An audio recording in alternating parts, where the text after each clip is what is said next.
કઠોળ વિશે શીખી ગયા ને? તો અનાજના નામ બોલો, કયા કયા? ઘઉં, ચોખા, બાજરી, જુવાર, મકાઈ.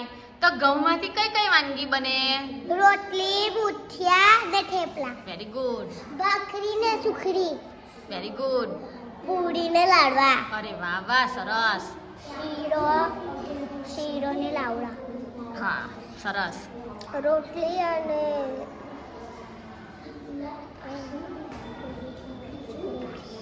સરસ, પૂડા. Very good. પૂડા, સરસ.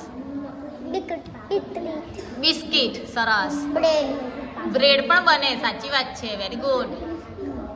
મકાઈ મેથી પાપડ બને, ઘઉંમાંથી બેટા બોલવાનું છે. હુકડી, સુખડી, સરસ. નાન ખટાડી, હા, નાનખટાઈ બને હો. લાડવા, પછી બીજું શું શું બને? પૂરી, પછી પછી